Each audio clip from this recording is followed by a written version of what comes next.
अधिकारों के वैधानिक सिद्धांत के बारे में पढ़ रहे थे और इस सिद्धांत का मानना है कि अधिकार जो है वह प्रकृति द्वारा प्रदत्त नहीं है बल्कि राज्य के द्वारा दिए जाते हैं। राज्य अपने कानूनों के माध्यम से अधिकार नागरिकों को उपलब्ध कराता है। इसमें लिखिए कि अधिकार राज्य की इच्छा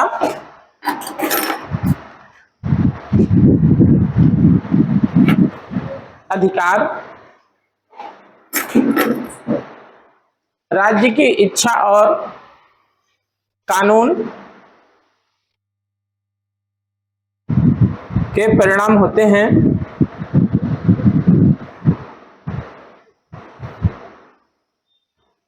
और एक व्यक्ति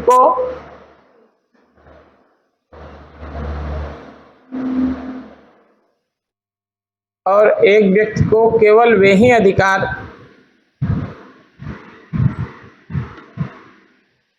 हो सकते हैं जिन्हें राज्य मान्यता प्रदान करता है।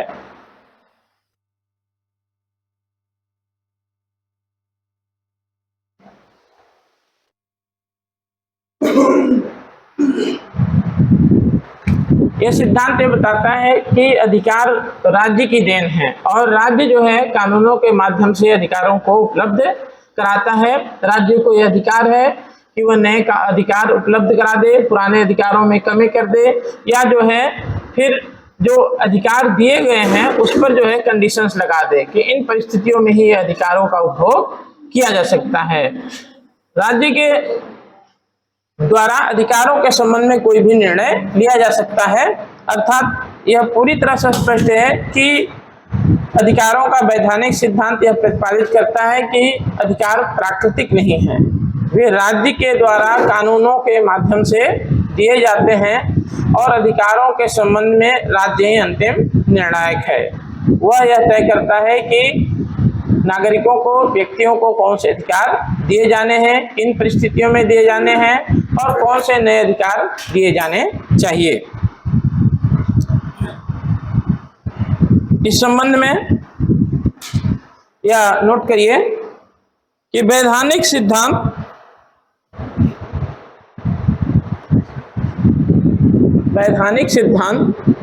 अधिकारों की निरपेक्षता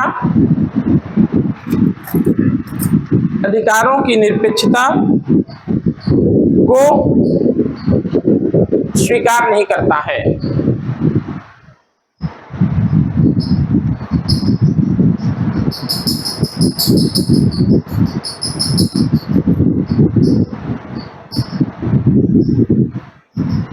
इसका अर्थ है कि अधिकार जो दिए गए हैं व्यक्तियों को वह निरपेक्ष नहीं है। राज्य जो है परिस्थितियां बता सकता है, तय कर सकता है कि इन परिस्थितियों में ही इन अधिकारों का उपभोग किया जा सकता है।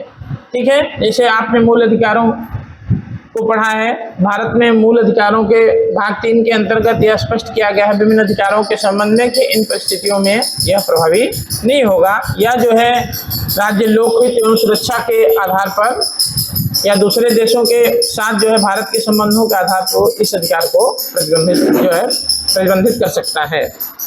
इसमें जो मुख्य समर्थक हैं, लिखिए कि वैधानिक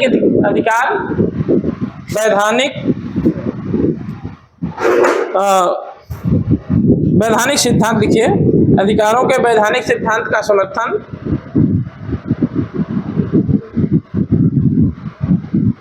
जेरेमी बेंथम,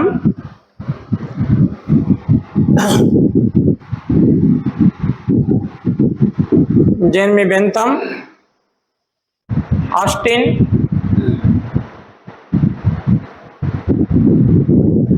ने कहा है कि संदर्भ का आदेश ही कानून है। ऑस्टिन, हॉब्स अधिकारों के वैधानिक सिद्धांत के भी समर्थक है। हॉब्स, हॉलैंड,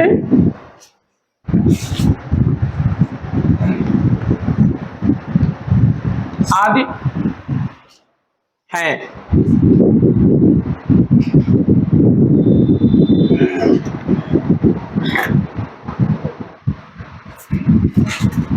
इस सिद्धांत द्वारा यह प्रतिपादित किया गया है कि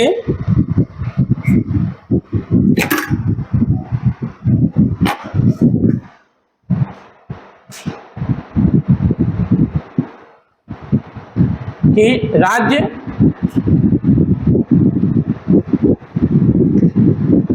नए अधिकारों को जन्म दे सकता है और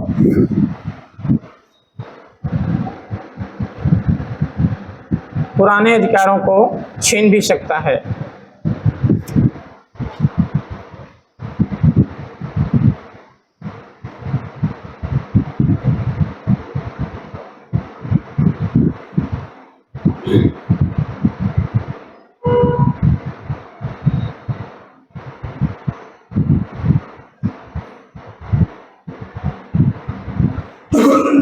अब इसकी सबसे जो मुख्य आलोचना की गई है अधिकारों के वैधानिक सिद्धांत की, वह यह है कि अगर यह मान लिया जाए कि राज्य के द्वारा ही अधिकार उपलब्ध कराया जाता है, राज्य अधिकारों का स्रोत है, राज्य के द्वारा कानून के माध्यम से अपने नागरिकों को अधिकार उपलब्ध कराया जाता है, तो निश्चित तौर पे यह संभावना है कि राज्य जो है स्वेच्छाचारी बन जाएगा, कि सब कुछ वही है। ठीक है, जो बाद में मुसोलिनी ने व्यक्त करने का प्रयास किया कि सब कुछ राज्य के अंदर है। तो इसमें जो है पहली आलोचना लिखिए कि राज्य निरंकुश एवं स्वेच्छाचारी हो जाएगा।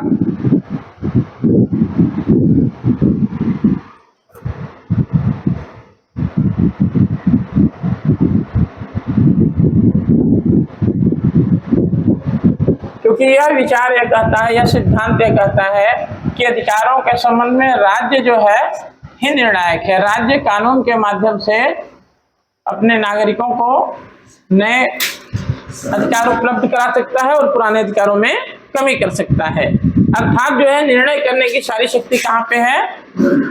राज्य के पास है। तो राज्य अगर ऐसी स्थिति है तो राज्य जो है आवश्यकतानुसार राज्य का संचालन करने वाली जो है वो सरकार है। वो सरकार जो है राज्य की शक्तियों का प्रयोग करते हुए व्यक्तियों के अधिकारों में कमी कर सकती है। कह देगी अब यह अधिकार उपलब्ध नहीं कराया जाएगा, यह अधिकार समाप्त कर दिया गया है, जिससे जो है वह अंततः स्थिति जो है स्वेच्छाचारी शासन हो जाएगी। अगर नागरिकों ने किसी खास चीज के लिए मांग की, किसी जो है वाजिब प्रश्न को उठाया, तो कह देंगे कि जो है विचार एवं व्यक्ति की स्वतंत्रता के अधिकार को समाप्त किया जाता है, क्योंकि राज्य ही जो है अधिकारों को देता है और राज्य भी इस अधिकार को देना उचित नहीं समझता है। जनहित में यह अधिकार समाप्त किया जाता है। तो पहली आलोचना तो यही है कि अगर अधिकारों के वैधानिक सिद्धांत को ही स्वीकार कर लिया जाए कि राज्य ही अधिकार देता है, तो निश्चित तौर पे भविष्य में जो है यह संभावना है या आशंका है कि राज्य जो है जो निरंकुश हो सकता है। दूसरी जो है जो इसकी कमी बताइए, इसमें जो है एक स्टेटमेंट है आशीर्वादम का। आशीर्वादम ने इसी बात पे लिखा है, देखिए आशीर्वादम का कोटेशन है जो है स्टेटमेंट है, यह कहना कि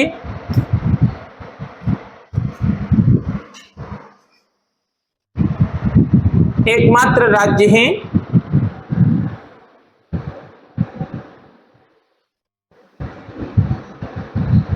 अधिकारों की सृष्टि करता है,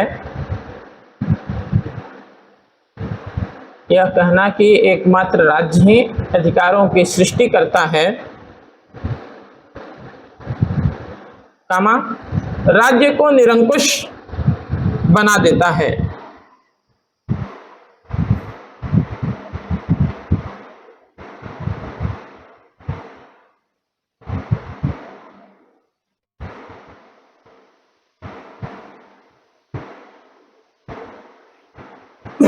दूसरी आलोचना की गई है कि राज्य के आदेश जो है अधिकार का निर्माण नहीं कर सकते हैं। क्यों नहीं कर सकते हैं? हर चीज को राज्य अपने आदेश के द्वारा जो है अधिकार के रूप में परिभाषित नहीं कर सकता है। राज्य अगर यह आदेश दे दे कि चोरी करना जो है वो अधिकार है, तो अधिकार नहीं माना जाएगा, क्योंकि समाज उसको स्वीकार नहीं करेगा। ठीक है, समाज मानेगा ही नहीं कि ये लोगों का अधिकार हो सकता है। तो यह चीज इसमें स्पष्ट है कि भाई आप जो है केवल कानून के आधार पे जो है किसी चीज को अधिकार के रूप में परिभाषित नहीं कर सकते, क्योंकि समाज ही स्वीकार नहीं करेगा उसको। तो यह जो है एक बड़ी आलोचना है कि आप सिर्फ राज्य के कानून के माध्यम से अधिकार देने और अधिकार समाप्त करने के अगर जो है सिद्धांत में विश्वास करते हैं तो यह पूरी तरह सही नहीं है, क्योंकि बहुत सारे ऐसे आदेश हैं जो समाज द्वारा स्वीकार ही नहीं किए जाएंगे। नैतिक आधार पे यह ठीक नहीं है, यह अधिकार हो ही नहीं सकता है। अब अधिकारों का जो अगला सिद्धांत है वह है ऐतिहासिक सिद्धांत। अधिकारों का ऐतिहासिक सिद्धांत।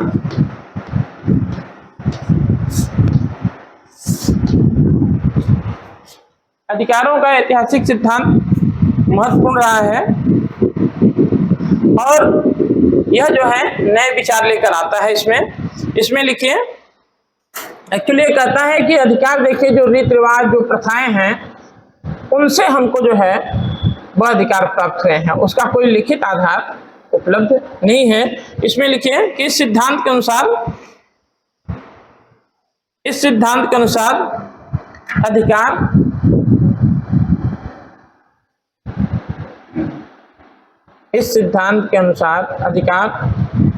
इतिहास के परिणाम होते हैं।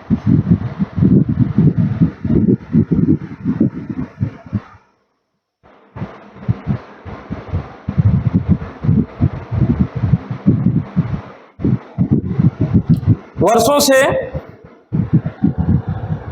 लंबा समय है, वर्षों में 2-4 साल नहीं, कई जो है उसमें सदियां लग जाती हैं। वर्षों से जिन रीति रिवाजों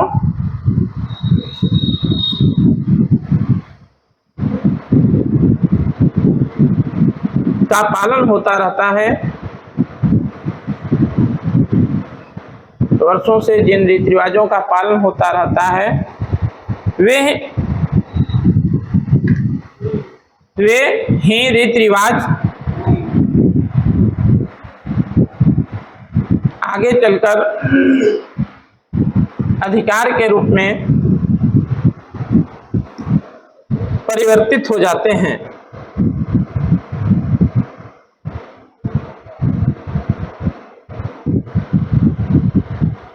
ठीक है, पैराग्राफ बदलिए, लिखिए इस सिद्धांत के अनुसार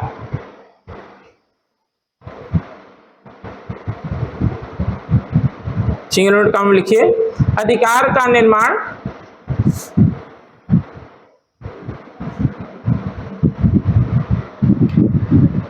न तो राज्य द्वारा किया जाता है, जो वैधानिक सिद्धांत कहता है अधिकारों का निर्माण न तो राज्य द्वारा किया जाता है और न ही वे प्राकृतिक होते हैं,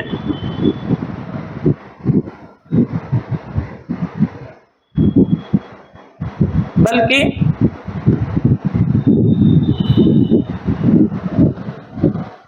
जिन रीति रिवाजों का,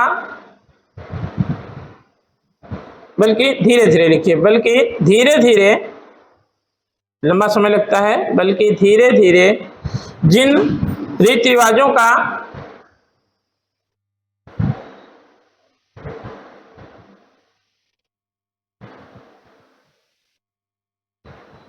लोग अभ्यस्त हो जाते हैं,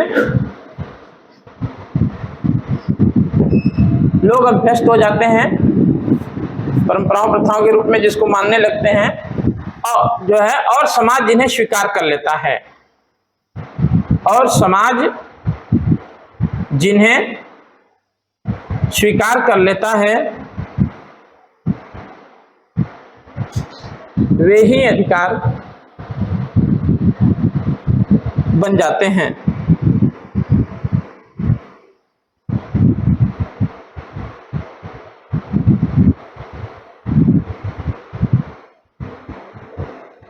ठीक है, तो ये जो है कहता है कि जो प्रथा या परंपरा के रूप में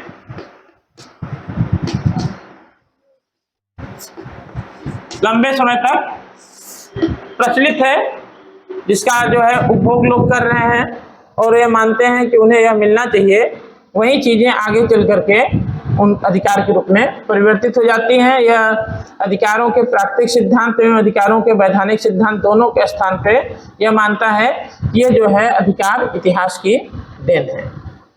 जिन प्रथाओं परंपराओं का लंबे समय से पालन हो रहा था, वही जो है आगे चल करके जिसके लोग अभ्यस्त हो चुके होते हैं, जिनके लिए सामान्य चीज हुई होती है, वही जो है आगे चल के अधिकार बन जाते हैं और जिन्हें समाज स्वीकार कर लेता है कि ये प्रथाएं, ये परंपराएं वह सही है।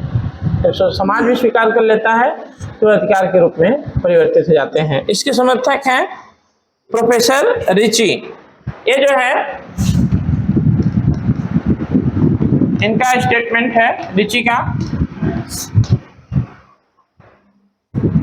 लिखिए कि प्रोफेसर रिची के शब्दों में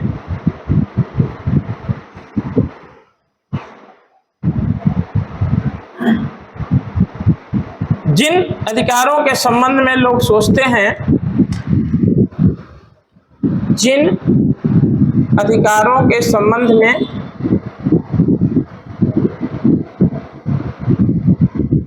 लोग सोचते हैं कि वे उन्हें मिलने चाहिए, वे उन्हें मिलने ही चाहिए, मिलने ही चाहिए, कमा वे ही अधिकार होते हैं, वे ही अधिकार होते हैं, कमा जिनके वे अभ्यस्त होते हैं, जिनके वे अभ्यस्त होते हैं, जिसका लगातार जो है पालन होता रहता है, या जिनके संबंध में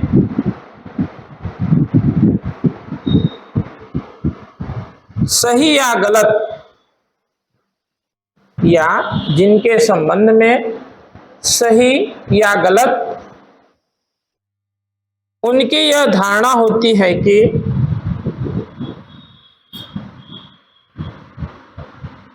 उनकी यह धारणा होती है कि वे उन्हें कभी प्राप्त थे,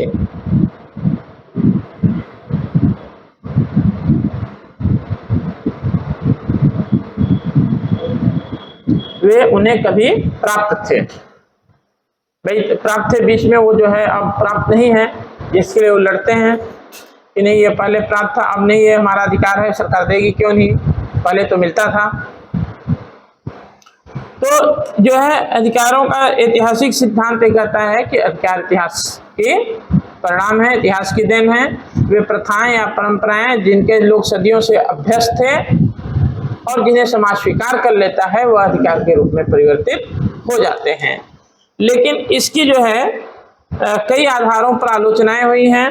पहली आलोचना तो यही है कि सारे जो रीति रिवाज हैं, जो प्रथाएं हैं, दुनिया के विभिन्न भागों में प्रचलित हैं, अलग अलग देशों में अलग अलग तरह की प्रथाएं परंपराएं हैं, वह जो है सही हमेशा नहीं होती हैं। जैसे भारत में है दहेज प्रथा है, प्रचलित है, समाज भी स्वीकार करता है। लोग जो है अगर 20 लाख जो है दहेज मिलेगा तो उसको 25 लाख बताते हैं, उनको लगता है कि सम्मान बढ़ गया है ना। लेकिन जबकि वो जो है अवैध है कानून की नज़र में, और इससे निश्चित तौर पे जो है देने वाले के ऊपर भले पैसा हो, लेकिन कहीं न कहीं जो है दबाव रहता है कि बेटी है दहेज देना होगा, ये है वो है। तो यह प्रथा जो है सही नहीं है। अब हम कहें कि इस प्रथा के हम जो है दहेज देना हमारा अधिकार है, क्योंकि यह जो है परंपरा चली आ रही है, और उसकी जो है पुरानी बहुत पुरानी व्याख्या कर देते हैं लोग, जो है त्रेता युग तक उठा लेते हैं, जो है द्वापर तक, त्रेता तक की भाई उनको भी दहेज मिला था। तो वह उस आधार पे हम दहेज को सही नहीं कर सकते हैं, उसको अधिकार नहीं बता सकते हैं। ठीक है, बहुत तरह की प्रथाएं हैं हमारे यहाँ, जो है इस तरह की चीजें हैं। जैसे सती प्रथा थी, तो वह उसको हम जो है अधिकार के रूप में परिभाषित नहीं कर सकते हैं। किन्हीं कारणों से समाज में वो प्रचलित थी, कुछ लोग मानते थे, कुछ डर के मारे मानते थे, विरोध नहीं करते थे। लेकिन राजा राम मोहन राय है, उन्होंने बताया कि गलत है, ये तो ऑलरेडी महिला अधिकारों का जो है और सबसे बड़ी चीज की जो जीवन का अधिकार है उसके विपरीत है, तो उसको जो है इसको बंद कराना है। तो यह चीज है। उसके साथ जो है पहला तो यही है, इसमें नोट कर लीजिए कि सभी रीति रिवाज, आलोचना लिखिए, पॉइंट करिए आलोचना में कि सभी रीति रिवाज समाज हित में नहीं होते। सभी रीति रिवाज समाज हित में नहीं होते।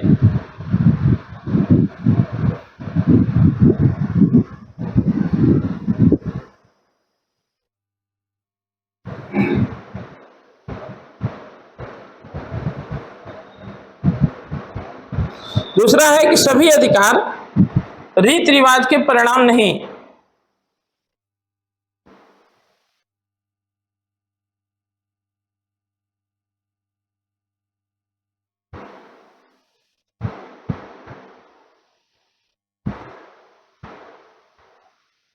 सभी अधिकार रीति रिवाज के परिणाम नहीं है।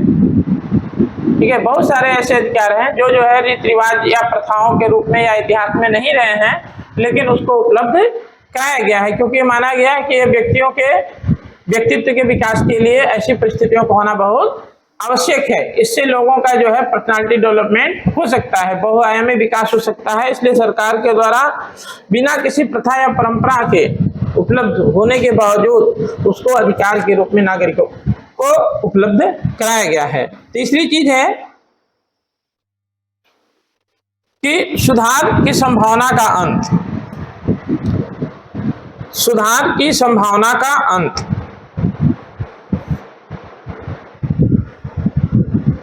तो अगर यह जो है जब प्रश्न आता है, कहा जाता है कि सुधार की संभावना का अंत या आलोचना होती है, तो इस आलोचना के अंतर्गत यह है कि जो पहले प्रथाएं या परंपराएं थी, अगर उन्हीं को जो है अधिकार मान लिया जाए तो अब जो है उसमें सुधार की संभावना नहीं रह जाएगी। जैसे ये था, बीच में जो है यह हुआ कि समुद्री यात्रा जो है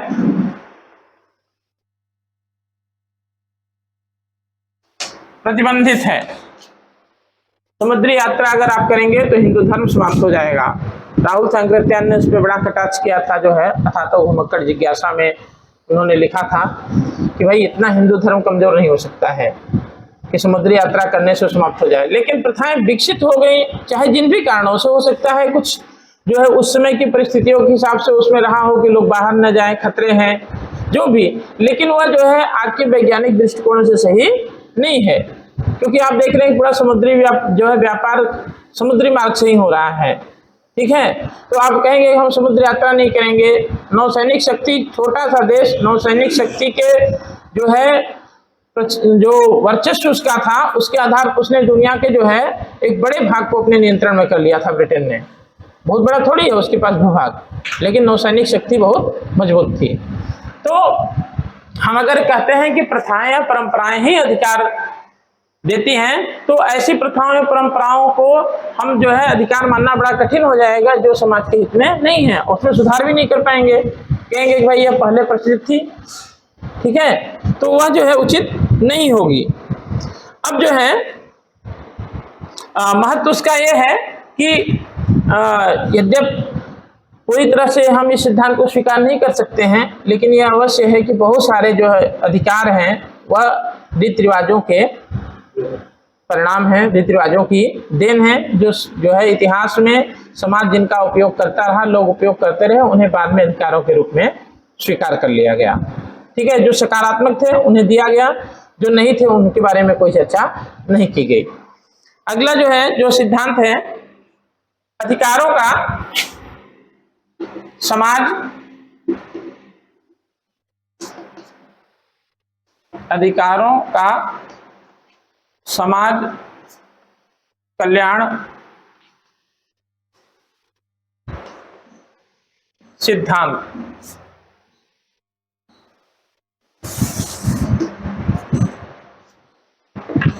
अधिकारों का समाज कल्याण सिद्धांत।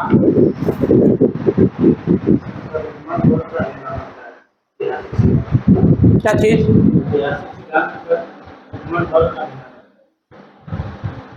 आवाज नहीं मिल पा रही है।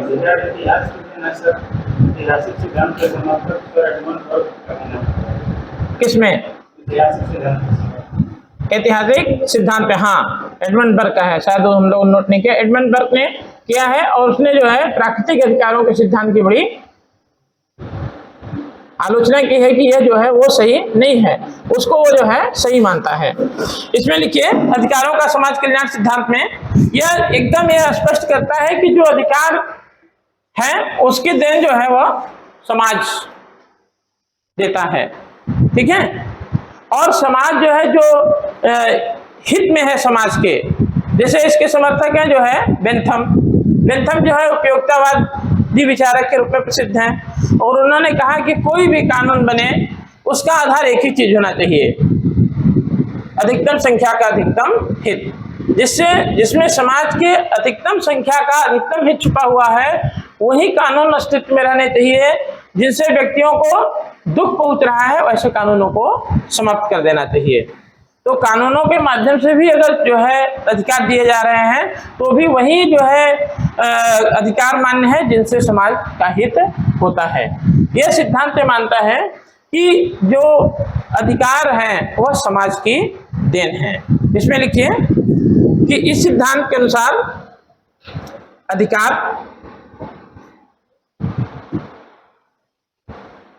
समाज की देन है।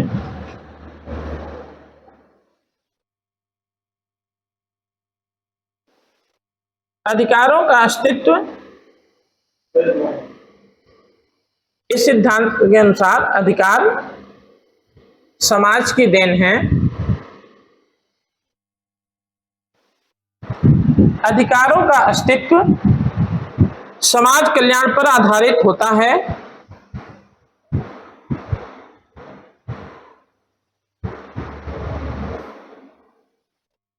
और व्यक्ति केवल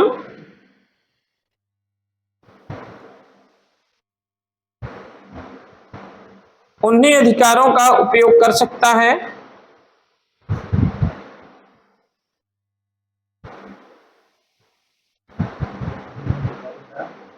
व्यक्ति केवल उन्हीं अधिकारों का उपभोग कर सकता है जो समाज हित में हो।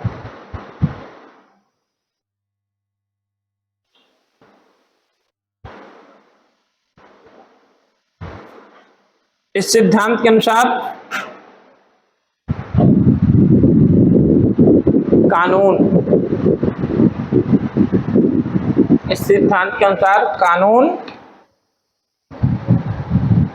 रीति रिवाज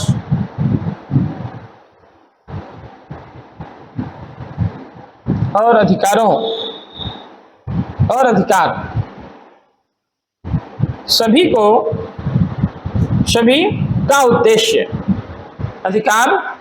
का उद्देश्य समाज कल्याण ही होना चाहिए।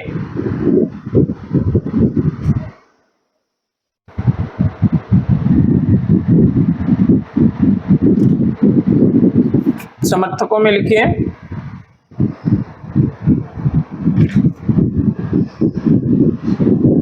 दो जो है उपयोगितावादी विचारक है, एक लिखिए जेरेमी बेंथम, जे.एस. मिल, जॉन स्टुअर्ट मिल।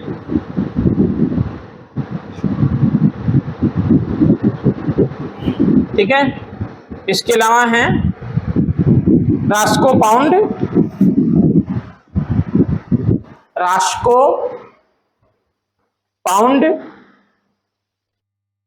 और प्रोफेसर चेफर।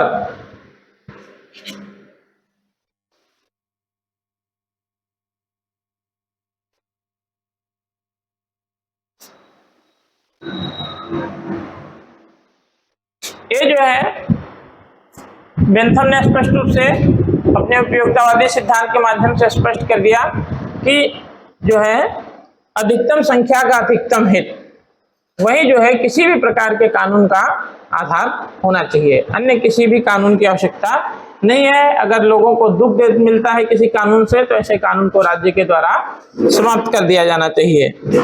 और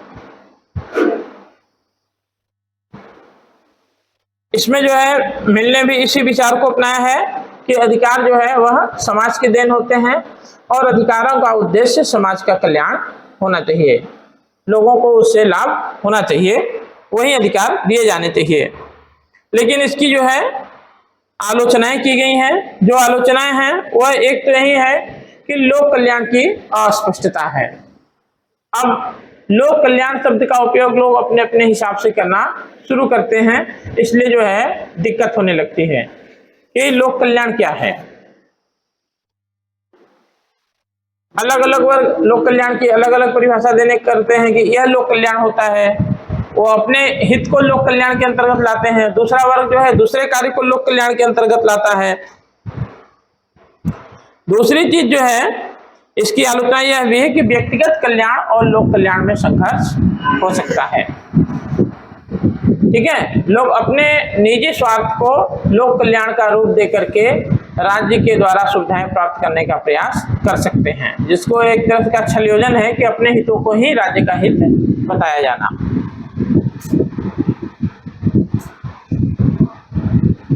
महत्व में लिखिए, इसका क्या महत्व है।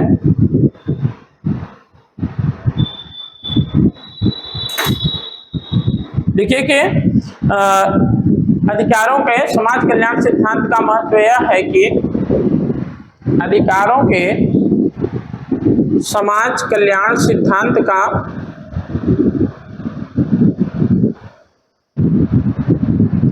महत्व यह है कि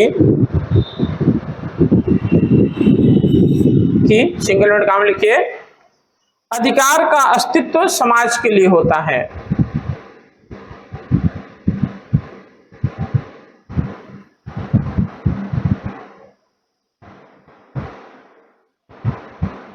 और इसका उपयोग अधिकारों का अस्तित्व समाज के लिए होता है और समाज और इसका उपयोग समाज हित में ही किया जाना चाहिए।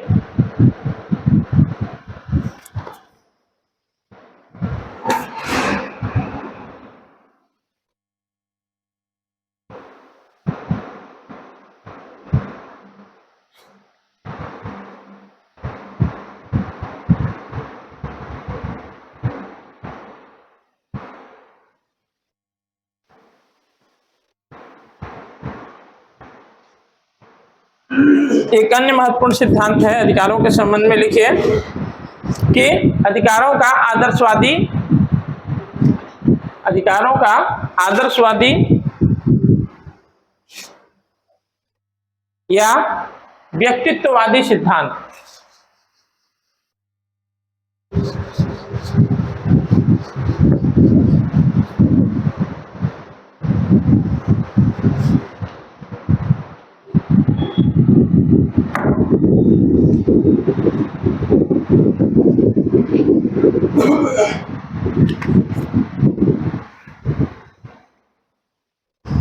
लिखिए कि इस सिद्धांत के अनुसार, यह सिद्धांत क्या कहता है। इस सिद्धांत के अनुसार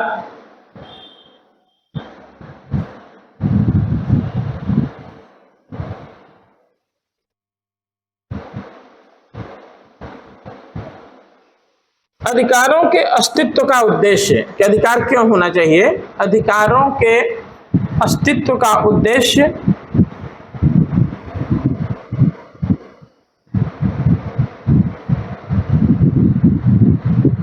एक आदर्श व्यक्तित्व के विकास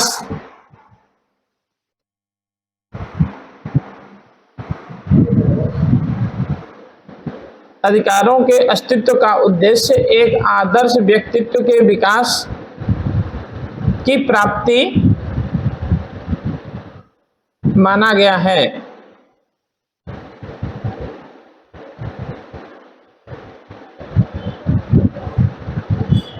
ठीक है, और इसी वजह से क्या किया गया, इसको आदर्शवादी सिद्धांत कहा गया है कि व्यक्तियों का जो है आदर्श व्यक्तित्व का विकास जो है इस सिद्धांत का मुख्य लक्ष्य है। इसके अलावा जो है व्यक्तिवादी इसलिए कहा गया है क्योंकि ये व्यक्तियों के व्यक्तित्व के विकास पर फोकस करता है। इसमें लिखिए कि इस सिद्धांत के अनुसार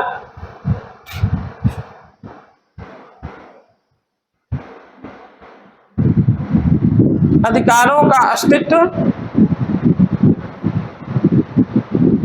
इस सिद्धांत के अनुसार अधिकारों का अस्तित्व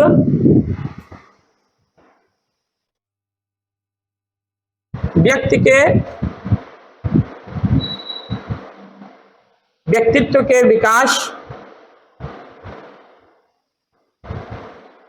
पर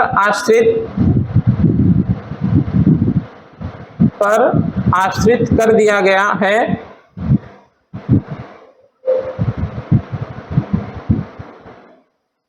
इसलिए इसे व्यक्तिवादी सिद्धांत भी कहा जाता है।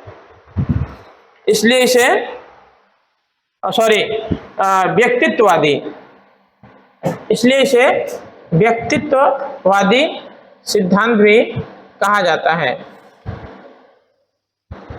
ऊपर भी गड़बड़ हो गया है, ऊपर भी जो है आदर्शवादी या व्यक्तित्ववादी लिखिए, ठीक है। वो कहा पूरा का पूरा यह जो है करता है कि भाई जो है व्यक्तित्व का विकास, यही लक्ष्य है किसका, अधिकार का, कि व्यक्तियों के व्यक्तित्व का विकास हो। और आज जो है अधिकारों का अस्तित्व इसीलिए है क्योंकि व्यक्तियों के व्यक्तित्व का वो विकास कर सके, उनको आदर्श व्यक्तित्व जो है बना सके। और इस पे जो है इसके समर्थक हैं जो खासतौर से जो मतलब जिन्होंने इस पे अपना विचार व्यक्त किया है, लिखिए क्रॉस एक विचारक हैं, इन्होंने इस पे अपना विचार दिया है। क्रॉस ने लिखा है कि अधिकार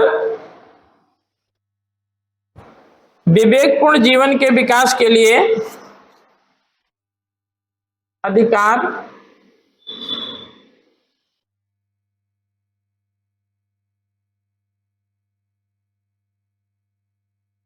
विवेकपूर्ण जीवन के विकास के लिए आवश्यक बाहरी परिस्थितियां हैं।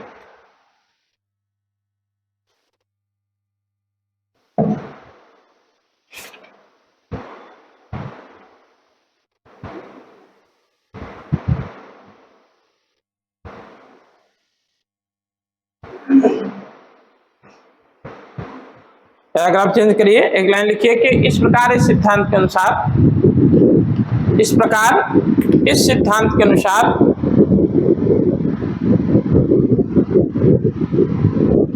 व्यक्ति के जीवन का सर्वोच्च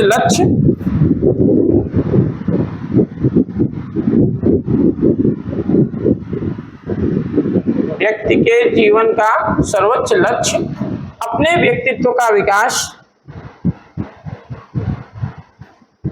अपने व्यक्तित्व का पूर्ण विकास करना होता है।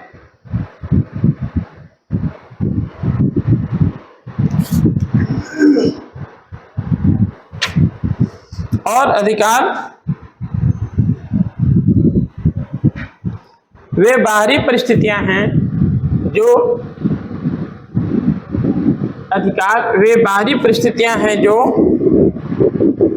व्यक्तित्व के विकास के लिए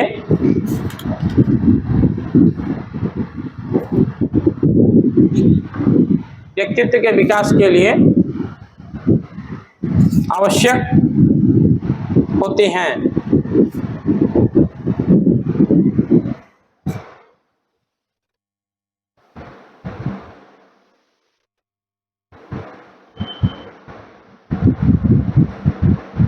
ठीक है, जो अधिकारों के प्रमुख सिद्धांत हैं और मानवीय अधिकारों के विश्वव्यापी घोषणा पत्र है, उसको एक बार आप लोग लक्ष्य पढ़ लीजिएगा। उसमें कुल 30 अनुच्छेद हैं और क्या उसके लक्ष्य हैं, उसमें क्या क्या शामिल हैं, किसकी अध्यक्षता में बना, ठीक है, वो देख लीजिए। कई बार मैचिंग कराने के लिए दे देता है। और जब तक वो जो है बना था तब तक भारत में जो है मूल अधिकारों के संबंध में प्रस्ताव पारित हो गया था। और चीज़ें जो है हो गई थी, तय हो गई थी कि भारत में अधिकार दिया जाएगा। जी 10 दिसंबर 1948। हाँ 1948 को। तो वो चीज़ें जो है एक बार देख लीजिए उसमें भी अलग से कि क्या क्या दिया हुआ है, ठीक है, महत्वपूर्ण चीज़ें दी गई थी उसमें। और उसी आधार पे 10 दिसंबर को विश्व मानवाधिकार दिवस भी मनाते हैं। हमारे यहाँ तो कई बार औपचारिक हो जाता है, बहुत जगहों पे जो है बहुत चीज़ों को समझते हैं, क्योंकि उन्होंने हमारे यहाँ क्या हुआ कि अधिकार जो है संविधान सभा ने सभी को दिया और एक बहुत अच्छी पहल थी, ठीक है। दुनिया के विभिन्न भागों में विभिन्न अधिकारों के लिए लंबा संघर्ष करना पड़ा। हमारे यहाँ संविधान निर्माता बहुत समझदार थे, जानते थे कि जो है किन अधिकारों की आवश्यकता है वो दिया। तो जहाँ पर जो है संघर्ष से पाया गया है वहाँ जो है लोग उसको अच्छी तरह से याद करते हैं, आयोजन करते हैं और सक्रिय भी रहते हैं। तो इसको पढ़ लीजिए। अब जो है हमारे पास शुरू करना है न्याय, जस्टिस